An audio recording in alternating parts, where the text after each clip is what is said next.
Good evening. It's raining right now.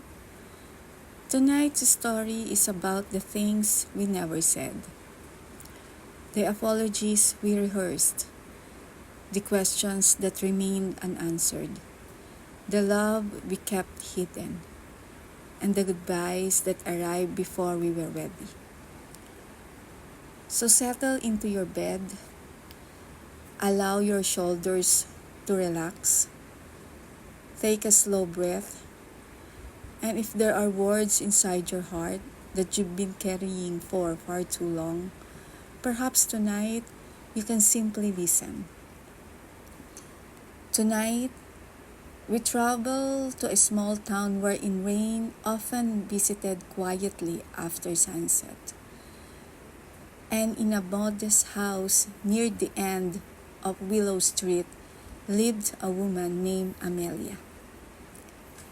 At 63 years old, Amelia had become accustomed to silence. Not the lonely kind, but the kind that arrives after a life filled with noise. Her children had long built families of their own. The house that once echoed with laughter had grown peaceful. And although peace had become her companion, there were still evenings when memories knocked softly on her heart, especially when it rained. Because rain always reminded Amelia of unfinished conversations. Every spring cleaning season, Amelia promised herself she would throw it away. Yet, every year, she failed.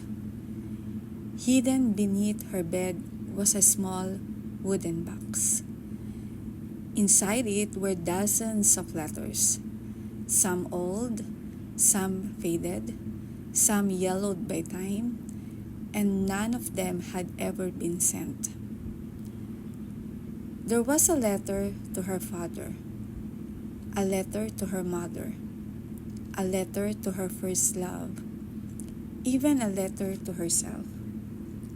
Letters written through tears, letters written through anger, letters written through loneliness, and letters written during nights when she missed people who no longer existed in her world. Not because they had passed away, but because life had simply carried everyone in different directions. And somehow, the words remain, waiting, like silent visitors from another time. Amelia often wondered why she kept them. Perhaps because hope had lived inside them. Or perhaps because she feared forgetting the person she once was. Outside, rain tapped softly against the window. And with a tired smile, Amelia pulled the box closer. Not tonight, she whispered. But somehow, she already knew. Tonight was the night. The oldest envelope was worn and fragile. The handwriting belonged to a 23-year-old Amelia. Young, proud, stubborn. The letter had been written after a terrible argument. Her father had wanted her to stay in town. She wanted to leave. Neither understood the other, and both had said things they regretted. She moved away, and time, as it often does, quietly stalled opportunities. By the time she wanted to apologize, illness had already taken him. And so she wrote, page after page, explaining, crying, remembering, but she never mailed it. But there was nowhere to send it anymore.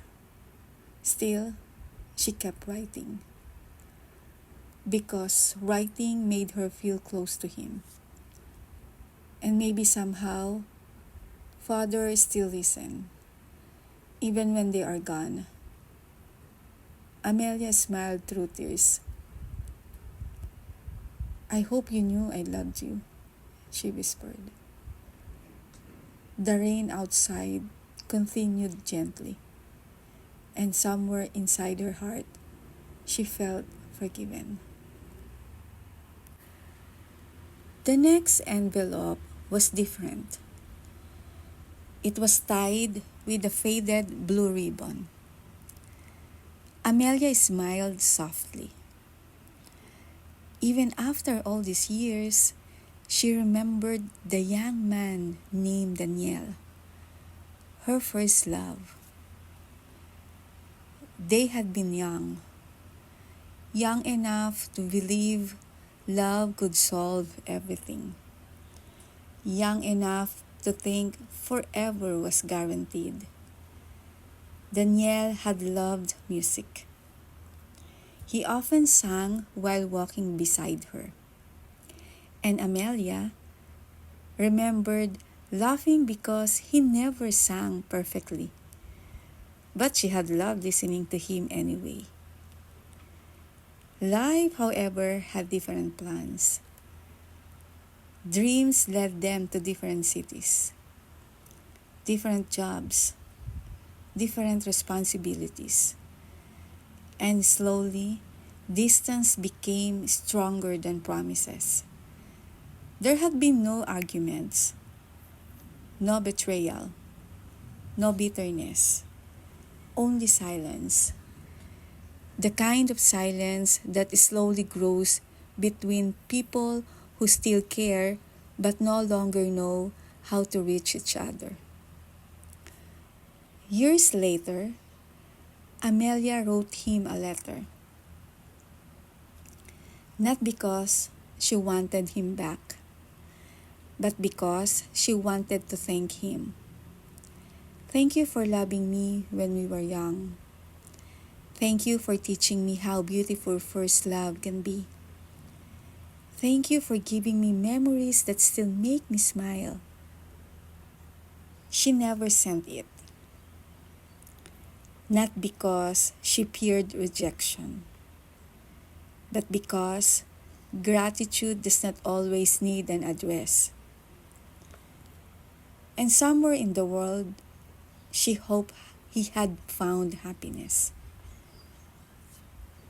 Outside, the rain became softer, and Amelia found herself smiling because memories no longer hurt the way they used to. The next letter brought tears. Her mother's handwriting still lived inside her memories. Strong, gentle, loving, and often worried. Like many daughters, Amelia had not always understood her mother. There had been arguments, misunderstandings, moments when both believed they were right, and moments when pride spoke louder than love. When her mother passed away, Amelia carried regrets. Not because she had been a bad daughter, but because she had believed there would always be more time. The letter was simple. I'm sorry for the times I answered impatiently. Thank you for every meal. Thank you for every sacrifice. Thank you for loving me, even when I was difficult. And thank you for being my mother. The tears came quietly, not from sadness, but from gratitude. because even though her mother was gone, love had stayed. And perhaps mothers never truly leave. Perhaps they simply continue loving from somewhere we cannot see. This letter surprised her. It was addressed to no one else, only to herself. To the 25-year-old woman who had worried so much, who feared making mistakes, who feared being left behind, who cried because life was not happening fast enough. Amelia smiled. If only that young woman could see her now, she would tell her, "You don't have to have everything figured out. You are allowed to fail. You are allowed to change your mind. Not everyone who lives is rejecting you. Not every delay means you are forgotten. And please, stop being so hard on yourself. You are trying your best. And one day, you will understand that trying your best was always enough." She laughed softly. How strange it was to spend a lifetime learning to become kinder to ourselves. One envelope had no name, only one sentence. To the man at the train station. Amelia had almost forgotten. Many years ago, after losing her husband, she had sat crying alone on a train platform. Broken, lost, unable to stop the tears. And a stranger sat beside her. He said nothing. He simply offered her a cup of warm tea. Then before leaving, he smiled and said, "Whatever you're carrying, I hope tomorrow becomes lighter." That was all. No names, no long conversation. Yet she never forgot him. Because kindness often arrives quietly. And sometimes the people who change us never know they did. She had written this letter hoping somehow gratitude could find him. Perhaps it never would. But she believed kindness had a way of reaching people, even through invisible paths. At the bottom of the box lay one final envelope. It had no stamp, no ribbon, no name. Because this letter carried pain.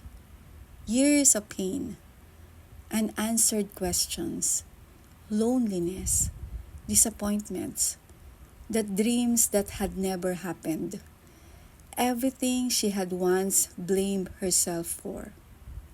She read it slowly.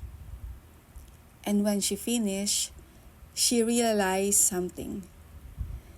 The woman who wrote those words no longer existed. That woman had suffered, but she had survived. That woman had cried, but she had healed. That woman had feared being alone, but she had found peace. And so, for the first time in decades, Amelia lit a small candle and gently placed the letter inside a metal bowl. She watched the pages become ashes. Not with anger, not with regret, but with love. Because she was not destroying memories. She was releasing pain. And as the ashes disappeared, she whispered softly, "You can rest now." Near midnight, the rain outside finally ended. The room became quiet. The wooden box sat close beside her bed, and Amelia realized she no longer needed to open it again. Not because she had forgotten, not because memories no longer mattered, but because her heart no longer needed answers. Life had given her joys. Life had given her losses. And somehow, both had shaped her into the woman she had become. She walked toward the window. The moon had appeared between the clouds, and she smiled.